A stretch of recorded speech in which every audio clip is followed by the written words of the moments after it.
संभल files को police ने decode कर लिया है और अब संभल हिंसा में मोस्ट वांटेड अपराधी शारिक साठा का नाम सामने आया है।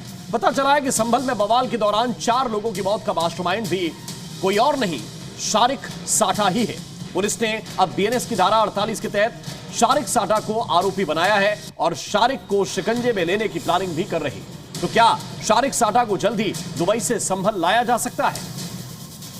24 नवंबर 2024 ये वो तारीख है जब यूपी के संभल में जबरदस्त हिंसा भड़की थी।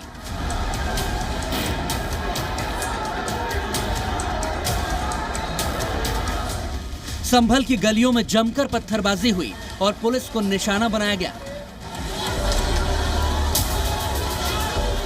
अब इस मामले में हैरान करने वाले खुलासे हुए हैं और संभल हिंसा की इनसाइड स्टोरी परत दर परत खुलती जा रही है। क्या शारिक साठा ही है संभल में 4 मौतों का मास्टरमाइंड? क्या संभल हिंसा का स्क्रिप्ट राइटर है शारिक साठा?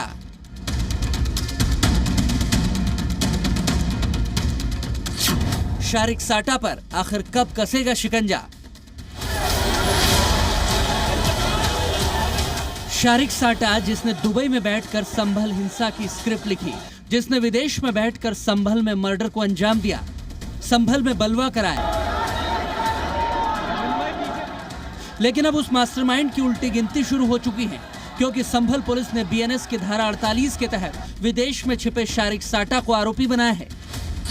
संभल में बवाल के दौरान 4 मौतों में शारिक साठा को आरोपी बनाया गया है। विदेश में बैठकर हत्याएं, बलवा कराने और हथियार मुहैया कराने का भी आरोप है।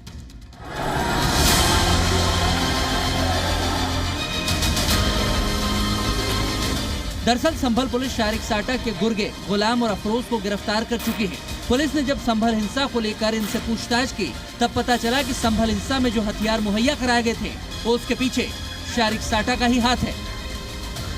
गुलाम की गिरफ्तारी के बाद में अब शारिक साठा के खिलाफ भी सेक्शन 48 बीएनएस में फौजी कार्रवाई सुनिश्चित की जाएगी। उसमें कुछ डेटा है वो व्हाट्सएप और मेटा कंपनी से मांगा गया है। पुख्ता सबूत के आधार पर ही पुलिस जो है विवेचना कर रही है। जैसे ही क्रेडिबल एविडेंस मिलेंगे उस मुकदमे में भी आगे विधिक कार्रवाई सुनिश्चित की जाएगी। संभल हिंसा से जुड़े 6 मुकदमों में चार्जशीट दायर करके पुलिस ने बताया कि हिंसा का मास्टरमाइंड शारिक साठा है। शारिक साठा उत्तर प्रदेश का मोस्ट वांटेड अपराधी है जो फिलहाल दुबई में मौजूद है। शारिक साठा दाऊद इब्राहिम और पाकिस्तानी खुफिया एजेंसी ISI के लिए काम करता है। शारिक साठा पर यूपी और दिल्ली में 50 से ज्यादा मामले दर्ज हैं।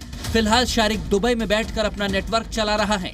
पुलिस की जांच में पता चला है कि शारिक साठा इस वक्त हिंदुस्तान में पाकिस्तानी बुलेट्स और हथियार की सप्लाई करता है और उसी के भेजे हुए कारतूस संभल दंगे में भी इस्तेमाल किए गए थे।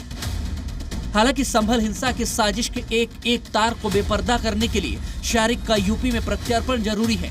शारिक से पूछताछ के बाद संभल में मौजूद उसके पूरे गैंग की खबर मिलेगी और संभल हिंसा का पूरा केस सॉल्व हो जाएगा।